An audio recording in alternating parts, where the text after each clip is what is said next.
ونتوكل عليه ونعوذ بالله من شرور أنفسنا ومن سيئات أعمالنا من يهده الله فلا مضل له ومن يضلله فلا هادي له ونشهد أن لا إله إلا الله وحده لا شريك له ونشهد أن سيدنا وسندنا ومولانا محمدا عبده ورسوله صلى الله تعالى عليه وعلى آله وأصحابه أجمعين أما بعد فأعوذ بالله من الشيطان الرجيم بسم الله الرحمن الرحيم وَلْيَخْشَ الَّذِينَ لَوْ تَرَكُوا مِنْ خَلْفِهِمْ ذُرِّيَّةً ضِعَافًا خَافُوا عَلَيْهِمْ فَلْيَتَّقُوا اللَّهَ وَلْيَقُولُوا قَوْلًا سَدِيدًا وقال النبي صلى الله عليه وسلم إن أردت أن يلين قلبك فأطعم المسكين وامسح رأس اليتيم او کما قال النبی صلی اللہ علیہ وسلم۔ ہمارے معاشرے میں جن دو طبقات کے ساتھ ظلم کیا جاتا ہے، جن دو طبقات کو نظر انداز کیا جاتا ہے، جن کا حق دبایا جاتا ہے، ان میں سے ایک یتیم اور دوسرا عورت۔ یتیم کو اس کے حقوق نہیں دیے جاتے اور عورتوں کو ان کے حقوق نہیں دیے جاتے، خاص کر میراث کے اندر۔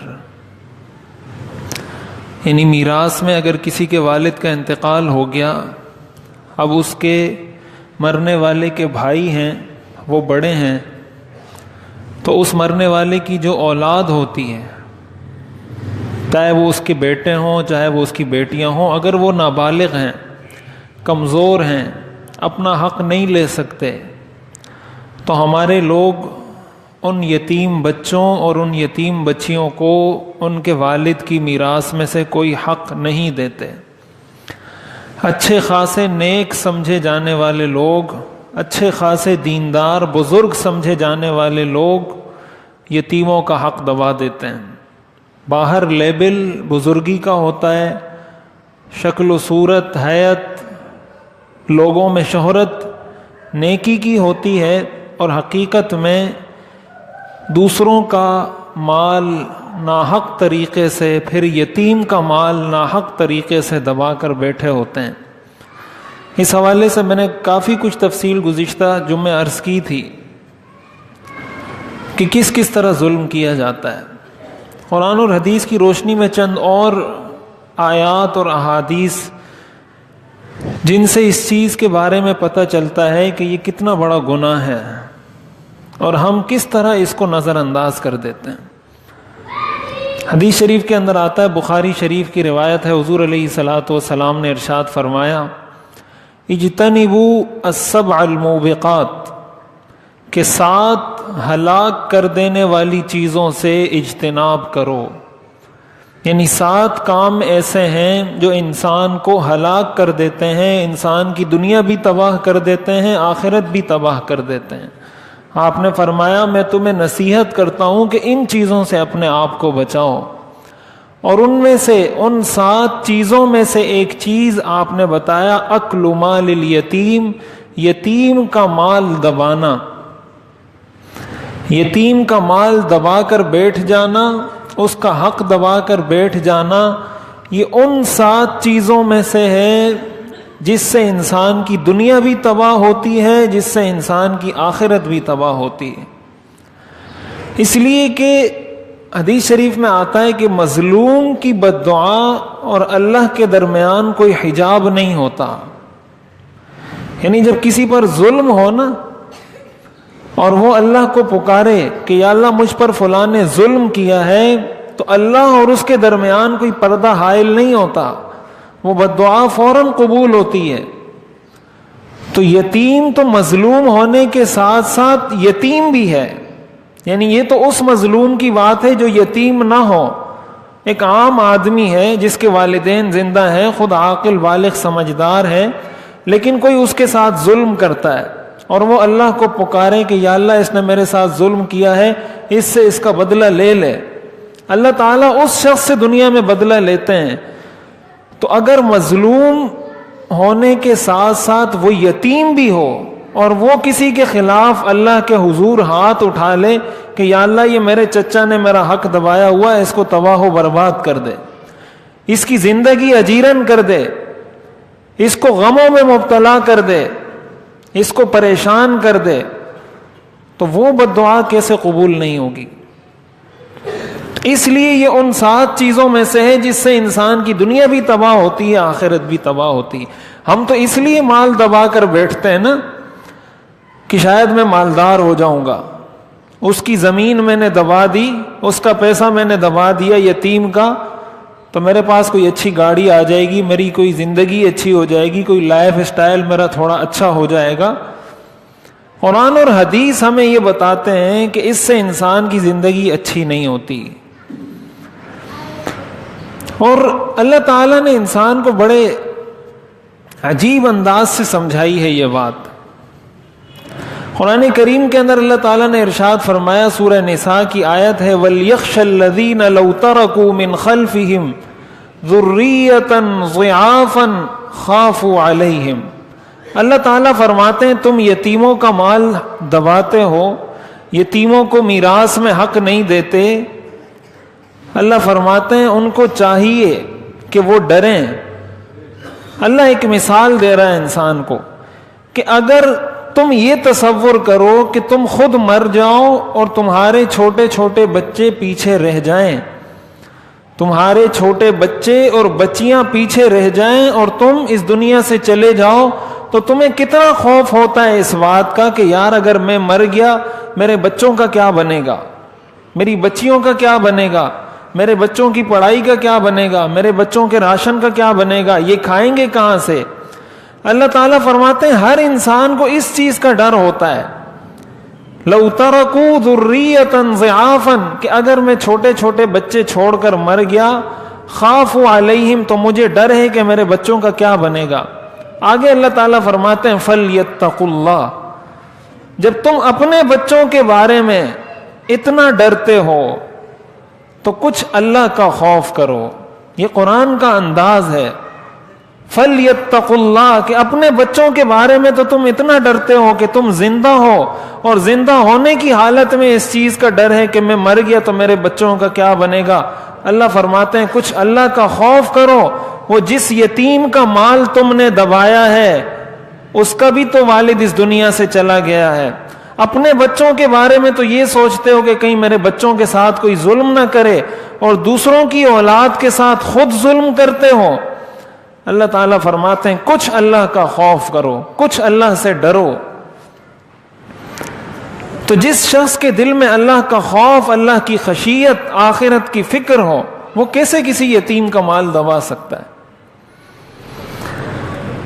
قرآن کریم کے اندر انسان کی کامیابی کا، دنیا اور آخرت کی کامیابی کا جو راز بتایا گیا ہے وہ یہ، وَيُطْعِمُونَ الطَّعَامَ عَلَى حُبِّهِ مِسْكِينًا وَيَتِيمًا وَأَسِيرًا إِنَّمَا نُطْعِمُكُمْ لِوَجْهِ اللَّهِ لَا نُرِيدُ مِنْكُمْ جَزَاءً وَلَا شُكُورًا إِنَّا نَخَافُ مِنْ رَبِّنَا يَوْمًا عَبُوسًا قَمْطَرِيرًا۔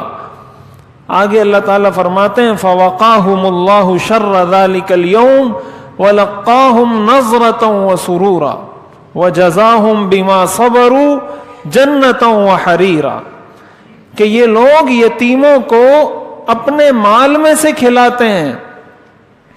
یعنی یہ تو بہت دور کی بات ہے کہ کوئی شخص کسی یتیم کا مال دبا کر بیٹھ جائے، ایسا نہیں ہے، بلکہ اس کے جو اپنے پیسے ہیں اس کو یتیموں پہ خرچ کرتا ہے اور ان کو کھلاتا ہے، ان کا خیال کرتا ہے، اور پھر ان پر احسان نہیں جتاتا۔ ہمارے ہاں تو اول یتیموں کو ان کا حق نہیں دیا جاتا، اور اگر حق دے دیا جائے ساری زندگی احسان جتلاتے رہتے ہیں کہ یہ چھوٹا تھا، میں نے اس کے پیسوں کی حفاظت کی، اس کو یہ پیسے دیے، تو بھائی یہ اس پر کوئی احسان نہیں ہے، یہ آپ کی ذمہ داری تھی۔ یہ تو ایسا ہی ہے کہ آپ نماز پڑھیں، نماز پڑھنے کے بعد احسان جتلائیں۔ زکوٰۃ ادا کریں, زکوٰۃ ادا کرنے کے بعد کسی پر احسان جتلائیں کہ میں نے اس کو زکوٰۃ دی ہے, وہ تو آپ پر فرض تھی, آپ نے کوئی احسان نہیں کیا زکوٰۃ جس کو آپ نے دی ہے اس پر. آپ نہیں دیتے تو اللہ کا عذاب آپ پر آتا, اس پر تھوڑی آتا. اس پر آپ کا کیا احسان ہے کہ آپ نے اس کو زکوٰۃ دی ہے؟ تو اگر کسی یتیم کو آپ نے اس کے میراث میں سے حق دیا ہے, آپ نے کوئی احسان نہیں کیا اس پر. یہ تو ایسا ہی ہے کہ میں آپ کو 100 روپے قرض دوں, کل آپ میرے کو میرے 100 روپے واپس کر دیں اور کہیں کہ میں نے اس کو 100 روپے دیے تھے اور یہ میرے ساتھ ایسا کر رہا ہے. بھائی تم نے میرے ساتھ کیا احسان کیا؟ تم نے تو مجھ سے 100 روپے قرض لیے تھے, آج مجھے میرے 100 روپے واپس کر دیے. کوئی احسان نہیں کیے کسی نے یتیم پر, اگر اس کو اس کے میراث کا حق دیا ہے. یہ تو اس کا حق ہے. اگر یہ دبا کر بیٹھے گا حرام خوری کا مرتکب ہوگا, حرام کھائے گا, ناجائز مال کھائے گا. تو ہم تو اس کا حق دے کر اس پر احسان کرتے ہیں. اللہ تعالیٰ فرماتے ہیں اگر اپنے مال میں سے بھی کھلاؤ پھر بھی احسان نہ کرو, بلکہ اس کو کہو کہ ہم نے کسی احسان کے لیے نہیں کھلایا, بلکہ ہم نے اللہ کی رضا کے لیے کھلایا ہے. تو اللہ تعالیٰ فرماتے ہیں ایسے لوگوں کو میں بشارت دیتا ہوں کہ ان کو میں جنت میں داخل کروں گا اور قیامت کے دن کی سختیوں سے میں ان کو بچا کر رکھوں گا. اسی کے ساتھ ساتھ اس حق کی اہمیت کا اس بات سے پتہ چلتا ہے,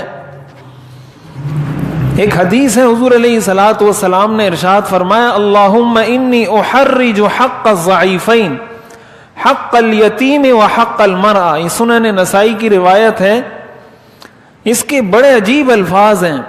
اللہم انی احرج حق الضعیفین. اس حدیث کا مطلب یہ ہے کہ یا اللہ اگر مجھے اختیار دے دیا جائے کہ تم نے کس کو سزا دینی ہے, کس کو عذاب دینا ہے, حضور علیہ الصلوۃ والسلام نے فرمایا میں 2 لوگوں کو عذاب دوں گا اگر مجھے اختیار مل جائے. اگر مجھے یہ اختیار مل جائے کہ تم کن لوگوں کو سزا دینا چاہتے ہو, کن لوگوں سے اپنی ناراضگی کا اظہار کرنا چاہتے ہو, آپ نے فرمایا 2 لوگ ہیں. ایک وہ جو کسی یتیم کا مال دبا کر بیٹھ جائے, ایک وہ جو کسی عورت کا مال دبا کر بیٹھ جائے. ایک یتیم کے حق کو دبانے والا, ایک عورت کے حق کو دبانے والا, یہ 2 ایسے شخص ہیں کہ اگر مجھے اختیار مل جائے تو میں سب سے پہلے ان کو سزا دوں. اور ہم یہ کام کر کے حضور علیہ الصلوۃ والسلام کی شفاعت کے منتظر ہیں کہ قیامت کے دن ہمیں حوض کوثر نصیب ہوگا, حضور علیہ الصلوۃ والسلام ہماری شفاعت کریں گے, اور حال ہمارا یہ ہے کہ ہم میراث میں یتیموں کا مال دبا کر بیٹھے ہوئے ہیں. آپ نے فرمایا اگر میرا بس چلے سب سے پہلے اس شخص کو عذاب دوں, سب سے پہلے اس شخص کو سزا دوں جو کسی یتیم کا مال دبا کر بیٹھا ہوا ہے. حضور علیہ الصلوۃ والسلام سے عشق کا دعویٰ بڑا آسان ہے کہ میں عاشق رسول ہوں, میں محب رسول ہوں, لیکن آپ کے ارشادات پر عمل کرنا, آپ کے احکام کو اپنی زندگی کا حصہ بنانا, اس سے پتہ چلتا ہے کہ محبت کتنی ہے. جب حکم دیا جا رہا ہے کہ یتیم کا مال دو, وہ تو ہم دیتے نہیں. جو عورت بیوہ ہوئی ہے اس کے شوہر کی میراث میں جو اس بیوہ کا حصہ بنتا تھا یہ اس کو دو. جن بیٹیوں کا والد مرا ہے ان بیٹیوں کا میراث میں جو حصہ بنتا تھا یہ حق ان بیٹیوں کو دو, وہ تو ہم دیتے نہیں. اور دعویٰ ہمارا عشق رسول کا ہے, انتظار ہمیں حضور علیہ الصلوۃ والسلام کی شفاعت کا ہے. حضور علیہ الصلوۃ والسلام نے بڑے واضح انداز میں فرما دیا کہ میرا بس چلے تو سب سے پہلے ان 2 لوگوں کو سزا دوں گا. تو اس لیے اس چیز پر ہمیں غور کرنا چاہیے. یہ جس طرح ہم بچا کر رکھتے ہیں نا, اور جو اولاد والدین کے لیے اس راہ میں رکاوٹ بنتی ہے, اس راہ میں رکاوٹ 2 طرح کے لوگ بنتے ہیں. میراث کی تقسیم میں رکاوٹ 2 طرح کے لوگ بنتے ہیں. ایک انسان کی اپنی اولاد, یعنی کسی کے بھائی کا انتقال ہوا, اب اس کو پتا ہے کہ میرے اس بھائی کی میراث میں میرے ان بھتیجوں کا, میری ان بھتیجیوں کا حق ہے. اور میں اس کو تقسیم کروں گا تو کچھ مال میرے بھتیجے کو ملے گا, کچھ میری بھتیجی کو ملے گا, کچھ میری اس بھابھی کو ملے گا, اور جو بچے گا, جو میرا حصہ ہے, وہ میرے پاس رہ جائے گا. تو سب سے پہلے جو رکاوٹ بنتی ہے وہ انسان کی اپنی اولاد, کہ آپ کیوں اس کو تقسیم کر رہے ہو. اور انسان اپنی اولاد کے ڈر سے یا اپنی اولاد کی محبت میں آ کر اس کو تقسیم نہیں کرتا. یا تو ڈر جاتا ہے اپنے بچوں سے کہ میں کروں گا تو میرے لیے کوئی پھڈا کھڑا ہو جائے گا, کوئی تنازع کھڑا ہو جائے گا, اور یا ان کی محبت میں کہ اچھا ہے ان کا مال دبا لو, میرے بچوں کو کچھ زیادہ زمین مل جائے گی, جیسے اس نے ہمیشہ دنیا میں رہنا ہے, اس کا بھائی تو چلا گیا اور یہ اللہ سے سرٹیفکیٹ لے کر آئے کہ میں نہیں مروں گا, تو یہ اپنے لیے بچا کے رکھتا ہے کہ چلو ان بچوں کا بھی حق دبا لو, اور پھر خود بھی دنیا سے چلا جاتا ہے. رہنا تو کسی نے نہیں ہے دنیا میں, اور قبر میں پھر اس کا عذاب مسلسل, اس لیے کہ پھر کون تقسیم کرتا ہے. جن بچوں نے اپنے والد کو اس کی زندگی میں تقسیم کرنے کی اجازت نہیں دی, تو وہ اس کے مرنے کے بعد کہاں اپنے کزنز کو یا جو ان کے والد کی میراث کا حصہ تھا وہ کہاں ان کو دیں گے. قرآن کریم میں اللہ تعالیٰ نے ارشاد فرمایا, یا ایھا الذین آمنوا ان من ازواجکم واولادکم عدوا لکم فاحذروہم, کہ اے ایمان والو تمہاری بیویوں میں اور تمہاری اولاد میں بہت سے تمہارے دشمن ہیں. تمہاری بیوی بھی تمہاری دشمن ہے اگر وہ تمہیں میراث کی تقسیم سے روکتی ہے, تمہارا بیٹا بھی تمہارا دشمن ہے اگر وہ تمہیں میراث کی تقسیم سے روکتا ہے, تمہاری بیٹی بھی تمہاری دشمن ہے اگر وہ تمہیں میراث کی تقسیم سے روکتی ہے. قبر میں عذاب تمہارے بیٹے کو نہیں ہوگا, بیٹی کو نہیں ہوگا, بیوی کو نہیں ہوگا, جس نے تقسیم نہیں کی اس کو ہوگا. تو یہ دشمنی ہوئی یا نہ ہوئی؟ قرآن کہتا ہے فاحذروہم, ان کی اس دشمنی سے اپنے آپ کو بچاؤ. اور ان سے بچانے کا طریقہ یہ ہے کہ ان کی محبت میں آ کر کسی کا حق نہ دباؤ, ان کی محبت میں آ کر کسی یتیم کے مال پر غاصب بن کر بیٹھو نہیں. ورنہ یہ بظاہر تو تم سے محبت کا اظہار کر رہے ہیں, بظاہر تو تمہیں ابو ابو کہہ رہے ہیں, بظاہر تو تمہیں بڑے اچھے القابات سے پکار رہے ہیں, بظاہر تو تمہارا بڑا احترام کر رہے ہیں, لیکن حقیقت میں تمہاری یہ اولاد تمہاری دشمن ہے. حدیث شریف کے اندر آتا ہے حضور علیہ الصلوۃ والسلام نے ارشاد فرمایا, انا وکافل الیتیم فی الجنۃ کہاتین.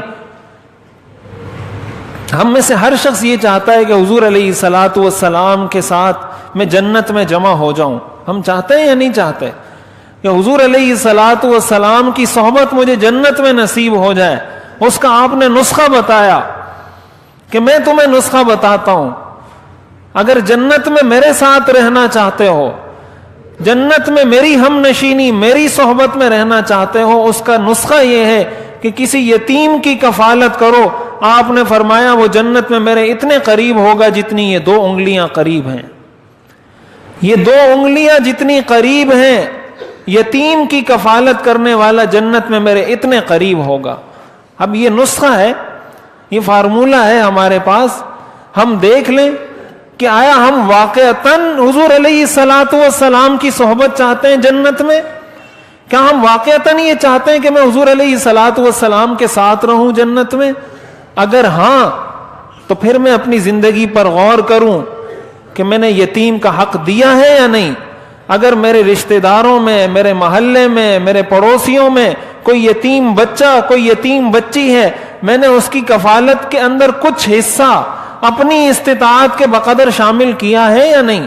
مجھے پتا ہے کہ میرے آس پڑوس کے اندر کون سا بچہ یتیم ہے, کون سی بچی یتیم ہے, کون سے بچے والد کے نہ ہونے کی وجہ سے اسکول نہیں جا سکتے, کون سی بچیاں والد کے نہ ہونے کی وجہ سے پڑھائی نہیں کر سکتی. کیا کبھی میں نے غور کیا ہے؟ ہمیں تو اپنے بچوں, اپنی بچیوں سے فرصت نہیں, اپنی زندگی سے فرصت نہیں, اپنے اسی پیٹ کے گرد ہماری ساری زندگی گھومتی ہے. اگر ہر محلے کے لوگ یہ سروے کر لیں, یہ دیکھ لیں کہ بھائی میرے رشتہ داروں میں کون کون سے بچے یتیم ہیں, کتنی بچیاں میرے رشتہ داروں میں یتیم ہیں, میرے پڑوسیوں کے اندر کوئی یتیم بچہ, کوئی یتیم بچی تو نہیں ہے, اگر ہر پڑوسی اپنے پڑوس کو دیکھتا رہے، ہر رشتہ دار اپنے رشتہ دار کو دیکھتا رہے، کبھی کوئی یتیم بھوکا نہیں سوئے گا، کبھی کوئی یتیم بھوکا نہیں سوئے گا، کبھی کسی یتیم کا حق کوئی نہیں دبائے گا۔ لیکن ہم تو عید کے موقع پر بھی ان کو یاد نہیں کرتے، عام دنوں میں یاد کرنا تو بڑی دور کی بات ہے۔ اپنے بچوں کے لیے 4 جوڑے خرید لیتے ہیں، 5 جوڑے خرید لیتے ہیں، ان کو لے جاتے ہیں تفریح گھمانے کے لیے۔ کیا آپ کو پتا ہے آپ کے پڑوس میں کوئی ایسا بچہ ہے جو عید کی رات بھی کھانا کھا کر نہیں سویا؟ کیا قیامت کے دن اللہ آپ سے پوچھے گا نہیں؟ حدیث شریف کے اندر آتا ہے، حضور علیہ الصلوۃ والسلام نے ارشاد فرمایا کہ ایسا شخص مومن نہیں ہے کہ جو پیٹ بھر کر کھانا کھائے اور اس کا پڑوسی اس کے پڑوس میں بھوکا سو جائے۔ یہ تو عام پڑوسی کی بات ہے، جب وہ پڑوسی یتیم بھی ہو، جب وہ پڑوسی آپ کا بھتیجا بھی ہو، جب وہ پڑوسی آپ کا رشتہ دار بھی ہو، کیا جواب دیں گے ہم اللہ کو؟ کون سے پیمانے ہم نے بزرگی کے قائم کیے ہوئے ہیں؟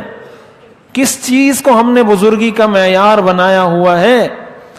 یہ ہمارے پیمانے غلط ہیں بزرگی کے، یہ پیمانے ہمارے کام نہیں آئیں گے۔ اس لیے اپنی زندگی کے اندر اپنی آمدنی کا کچھ حصہ اس کے لیے وقف کریں کہ بھائی میری 40,000 تنخواہ ہے تو میں 1,000 روپے کسی یتیم کی کفالت پر کروں گا، اس کو خود دیکھیں اس کو۔ میں آپ کو یہ نہیں کہتا کسی ٹرسٹ کو دیں، کسی کو، خود کریں، اس کو ڈبل ثواب ملے گا آپ کو۔ خود جائیں، اپنے پڑوسیوں میں دیکھیں، اپنے رشتہ داروں میں دیکھیں کہ یہ یتیم ہے، آپ اس کو کہیں اس کے اسکول کی فیس میرے ذمہ ہے، میں اس کی فیس ادا کروں گا، آپ کے گھر کا راشن میں ڈالوں گا۔ 40,000 اگر آپ نے کمائے ہیں، 39,000 آپ نے کھا لیے، 1,000 صدقہ کر دیے، 1,000 سے کسی یتیم کی کفالت کر دی، تو کیا یہ کوئی برا سودا ہے؟ 40,000 اگر آپ کھا لیتے تو کیا کمال کر لیتے؟ کون سی کوئی ایسی بلڈنگ بنا لیتے 1,000 روپے بچا کر؟ اپنے لیے ہم سیونگ اکاؤنٹ اور پتہ نہیں پراپرٹی اور زمینیں اور جائیدادیں اور گاڑیاں اور سب کچھ، اور اس چیز کی ہمیں بالکل فکر نہیں ہوتی۔ ہم اپنے آپ کو مسلمان کہتے ہیں، حضور علیہ الصلوۃ والسلام کا عاشق کہتے ہیں، تو سب سے پہلے تو جو ان کا اصل حق ہے وہ ان کو دیا جائے، جو میراث میں ان کا حق ہے وہ ان کو دیا جائے، اور اس کے بعد ان کی کفالت کی ذمہ داری اٹھائی جائے۔ حدیث شریف کے اندر آتا ہے، حضور علیہ الصلوۃ والسلام کے پاس ایک شخص آئے، حضرت ابو ہریرہ فرماتے ہیں، انہوں نے کہا کہ یا رسول اللہ میرا دل بڑا سخت ہے، مجھے کوئی نسخہ بتائیں کہ میرا دل کچھ نرم ہو جائے۔ حضور علیہ الصلوۃ والسلام نے ارشاد فرمایا، ان اردت ان یلین قلبک فاطعم المسکین وامسح رأس الیتیم، کہ اگر چاہتے ہو کہ تمہارا دل نرم ہو جائے تو 2 کام کرو، ایک تو کسی غریب کو کھانا کھلاؤ، دوسرا کسی یتیم کے سر پر شفقت کا ہاتھ رکھ دو، اللہ تعالیٰ تمہارے دل کو نرم کر دے گا۔ ہم تو چاہتے ہیں کہ اور سخت ہو جائے میرا دل، کہیں میرے جیب سے کوئی 1 روپیہ کسی یتیم کے لیے نکل نہ جائے، اور اپنے آپ کو سخت کرنا چاہتے ہیں۔ حدیث شریف کے اندر آتا ہے، حضور علیہ الصلوۃ والسلام نے ارشاد فرمایا، جو شخص کسی یتیم کے سر پر شفقت کا ہاتھ رکھتا ہے، صرف ہاتھ رکھتا ہے، جتنے بال اس کے اس ہاتھ کے نیچے آتے ہیں اللہ تعالی ہر بال کے بدلے میں اس کو نیکی عطا فرماتے ہیں۔ تو جب ہر بال کے بدلے میں صرف ہاتھ رکھنے سے نیکیاں ملتی ہیں، تو اگر کوئی کسی یتیم کی کفالت اپنے ذمے لے لے، کوئی کسی یتیم کے لیے سہارا بن جائے، تو اس کا کیا درجہ ہوگا، اس کا کیا مقام ہوگا اللہ تعالی کی نظر میں۔ حضور علیہ الصلوۃ والسلام نے ارشاد فرمایا، انا اول من یفتح باب الجنہ، میں سب سے پہلا وہ شخص ہوں گا جو قیامت کے دن جنت کے دروازے کو کھولے گا۔ فَأَرَى امْرَأَةً تُبَادِرُنِي، تو مجھے ایک عورت نظر آئے گی جو مجھ سے بھی آگے جا رہی ہوگی۔ فَأَقُولُ لَهَا مَنْ أَنْتِ، میں اس کو کہوں گا اے خاتون تم کون ہو؟ فَتَقُول، تو وہ آگے سے کہے گی، هَذِهِ، وہ آگے سے کہے گی، أَنَا امْرَأَةٌ قَعَدْتُ عَلَىٰ أَيْتَامٍ لِّي، کہ میں وہ خاتون ہوں کہ میرے شوہر کا انتقال ہو گیا تھا اور میں نے اپنے یتیم بچوں کی کفالت کی تھی۔ آپ نے فرمایا وہ خاتون میرے سے آگے جا رہی ہوگی۔ تو اس لیے جو مسلم معاشرہ ہوتا ہے اس میں کسی یتیم کو احساس کمتری کا شکار نہیں ہونا پڑتا. وہ اپنے آپ کو یہ نہیں سمجھتا کہ میرا والد نہیں ہے, میرے سر پر کسی کا سایہ نہیں ہے, بلکہ معاشرے کا ہر مسلمان فرد اس کے لیے سایہ بن جاتا ہے, اس کے لیے سہارا بن جاتا ہے. یہ کافروں کے معاشرے میں ہوتا ہے کہ پڑوسی کو پڑوسی کا پتہ نہیں ہوتا, بڑے کو چھوٹے کا پتہ نہیں ہوتا, کون یتیم ہے, کون غریب ہے, کون مسکین ہے, ہماری بلا سے میرا پیٹ بھرنا چاہیے. تو بحیثیت مسلمان اس چیز کا اہتمام کریں, اپنی زندگی پر غور کریں. اگر کسی نے کسی یتیم کا حق دبایا ہے, خدا کے لیے اس کو اس کا وہ حق دے دے. قیامت کے دن یہ مال اولاد کچھ کام نہیں آئے گا. اپنے دل سے اپنی اولاد کا ڈر بھی نکال دیں, اس معاملے میں ان کا خوف اور ان کی محبت بھی نکال دیں. اگر اولاد رکاوٹ بن رہی ہے ان کو کہو آپ سائڈ پر ہو جاؤ, میں نے یتیم کا حق دینا ہے. بیوی رکاوٹ بن رہی ہے اس کو کہیں آپ سائڈ پر ہو جائیں, میں نے یتیم کا حق دینا ہے. اگر ماں رکاوٹ بن رہی ہے, ماں کی بات ماننا جائز نہیں ہے. ماں اگر کہتی ہے میں ناراض ہو جاؤں گی, تقسیم نہیں کرو, ان کو کہو اللہ تمہیں 200 دفعہ ناراض کرے, میں یہ یتیم کا حق دوں گا. قرآن نے اس بات کی اجازت نہیں دی کہ ناجائز کاموں کے اندر اپنے والدین کی بات مانی جائے. بہت سارے معاملات میں والدہ رکاوٹ بنتی ہے. شوہر کا انتقال ہوتا ہے تو والدہ آگے سے کھڑی ہو جاتی ہے کہ نہیں یہ میراث تقسیم نہیں ہوگی. یاد رکھیں یہ بات اچھے طریقے سے, اس معاملے میں والدہ کی بات ماننا ناجائز اور حرام ہے. والدہ کی اس بات کو ماننا ناجائز ہے. اگر والدہ کہتی ہے میراث تقسیم نہیں ہوگی, آپ کہیں تقسیم ہوگی. یہ اللہ کا حکم ہے. لا طاعت لمخلوق فی معصیت الخالق. اللہ کی نافرمانی میں کسی مخلوق کی بات ماننا جائز نہیں ہے. وہ استاد ہو, وہ پیر ہو, وہ شیخ ہو, وہ بزرگ ہو, وہ والد ہو, وہ والدہ ہو, اولاد ہو, بیوی ہو, کسی کی بات ماننا جائز نہیں ہے. اس لیے اگر کسی یتیم کا حق دبایا ہے, سب سے پہلے تو اس یتیم کا حق اس کو دیں, اور ساتھ ہی ساتھ اس چیز کو اپنی زندگی کا حصہ بنائیں کہ کسی ایک یتیم کی کفالت اپنے ذمے لے لیں. آپ دیکھیں گے کہ دنیا کی بھی خیریں آپ کو نصیب ہوں گی, آخرت کی بھی خیریں آپ کو نصیب ہوں گی. اللہ تعالی ہمیں حقیقی معنوں میں مسلمان بنائے. وآخر دعوانا ان الحمد للہ رب العالمین.